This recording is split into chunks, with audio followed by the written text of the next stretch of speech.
So you want to let them know. Hand contact, I believe this is somewhere that on written exams, like questions, I think with like the last cohort got a lot of people, because that was an area Dr. Golden told me to emphasize more in lab. But I feel like that's something we talk about a lot.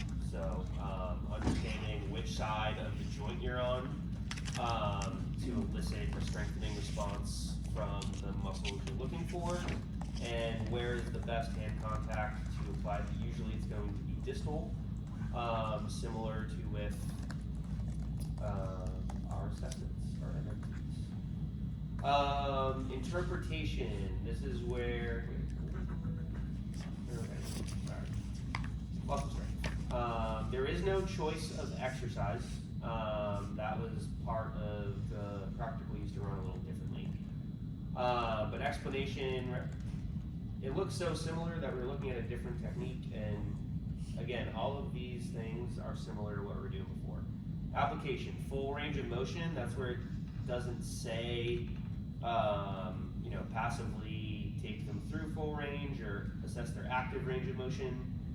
You should definitely assess their active range of motion on this practical. If you don't do passive, I'm not as concerned because you're only going to strengthen them through their active range of motion anyways. Actually, that's not true. So you want to identify their passive range of motion. For this course, we're expecting you to go through their full range of motion actively.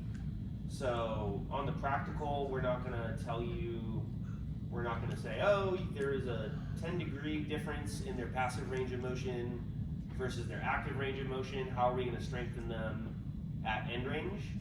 I would love to do that with you guys on the practical, but you guys are freaked out enough. So, but written exam, that could be concepts that you guys would cover. And clinically, it's something that we would do a lot. So if someone doesn't have nearly close to full active range of motion as passive range, what are some techniques we could do to strengthen them in their weak range that they're not able to go against gravity? Eccentric. So, but they can't get there on their own, so how would you eccentrically strengthen them?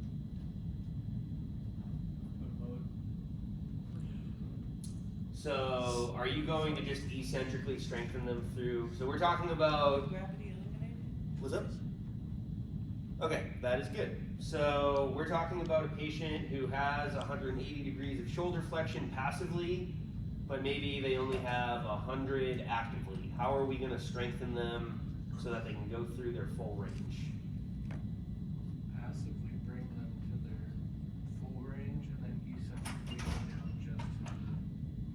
Absolutely. So that could be in a standing position against gravity. That could be in a side-lying position.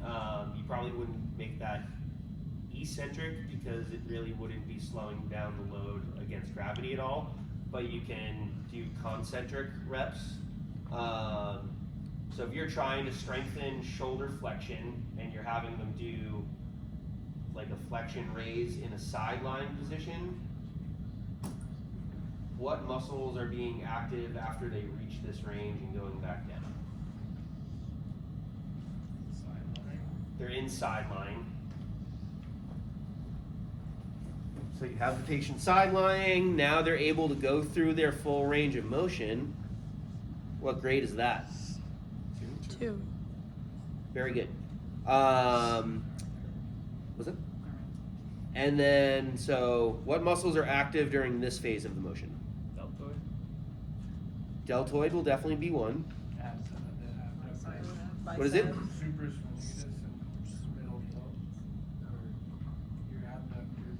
Well, they have to fight gravity as well. So. Very good. So your abductors are going to actually be doing the most work during this exercise, unless you're supporting under their arm, almost kind of like you would be doing for other gravity eliminated. I was thinking of something you guys haven't gotten to yet. So, sorry, is this the type, basically, is this the same thing that they would be doing when they have the T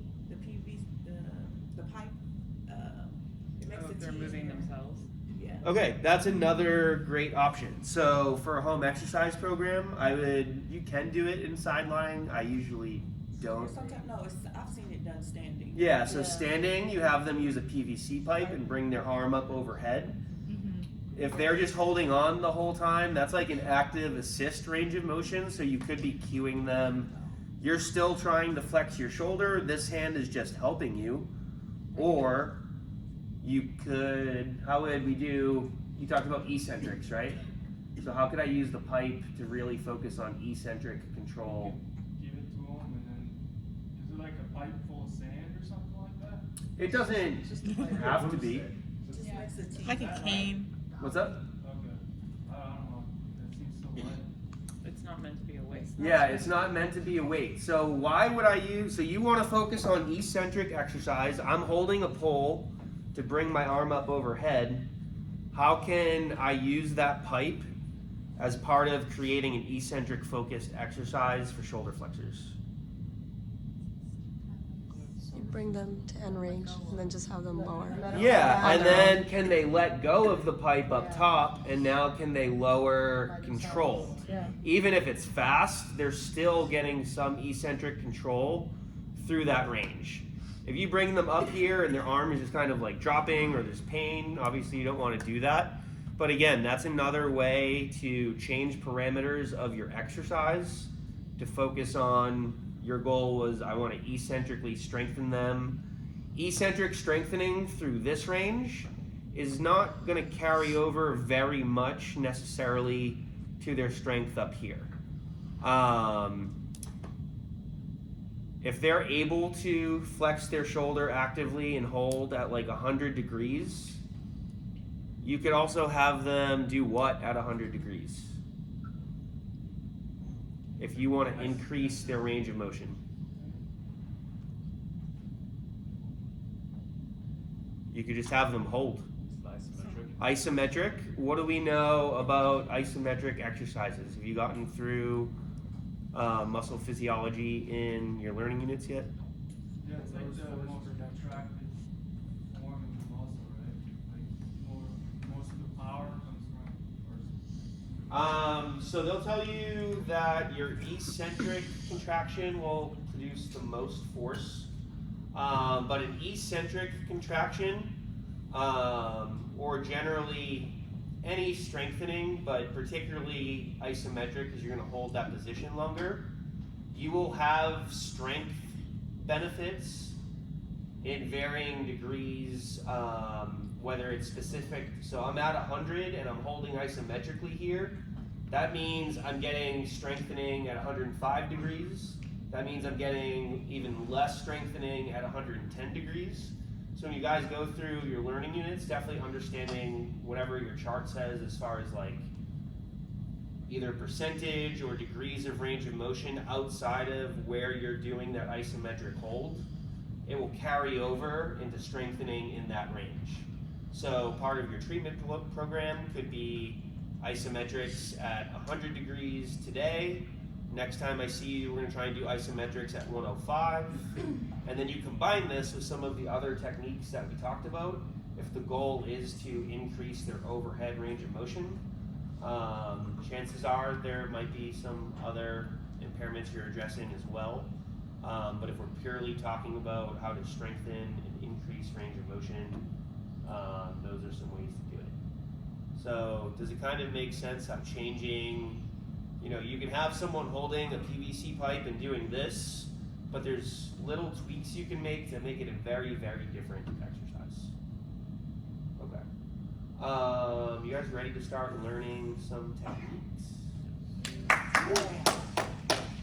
Okay. Can I get a patient? Can I ask a quick question? So when you're designing a program for a patient and you choose like an isometric hold for an exercise versus doing sets and reps, is the goal just to increase range of motion or also range of motion, strength, all of the above kind of thing? So there could be a weakness in the range of motion.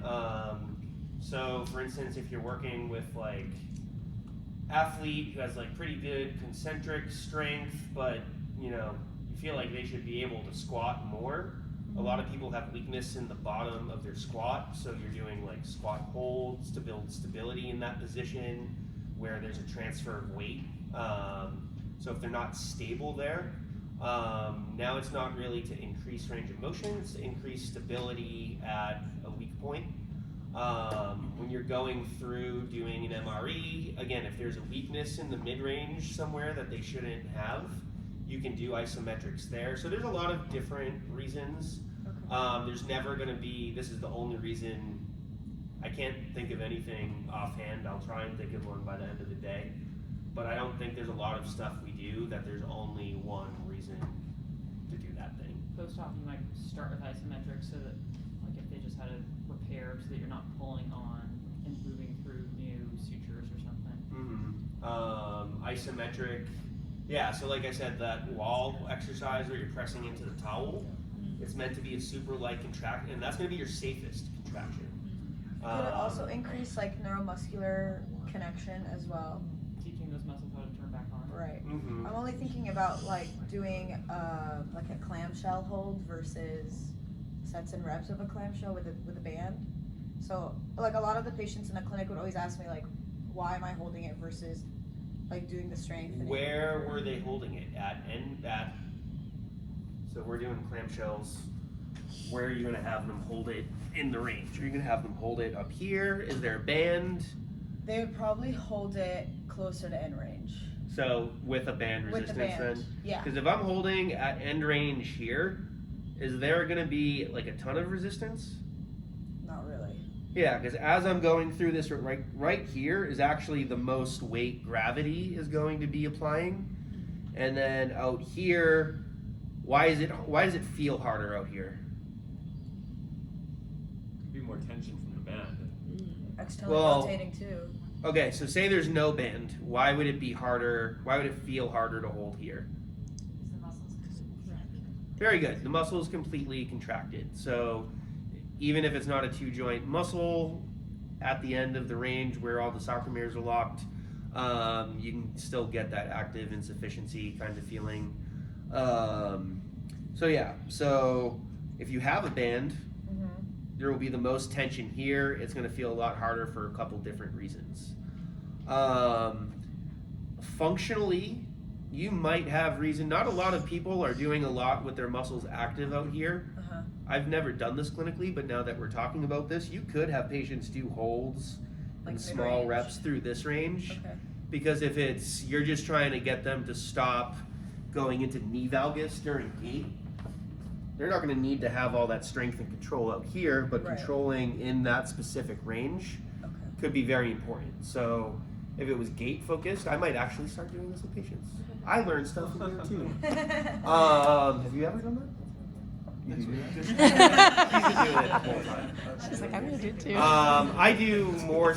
I do more stuff in standing. So I'll have them like have a band around the knee and do stuff I've here. seen that So too. again, there's a Martial lot arts. of different ways to do an exercise. Maybe your patient isn't steady enough standing that they need to do that in their side lying position to make it safe. You're also working on balance. Again, a lot of patients are going to have a lot of different impairments. Anyways, patient, let's get into techniques.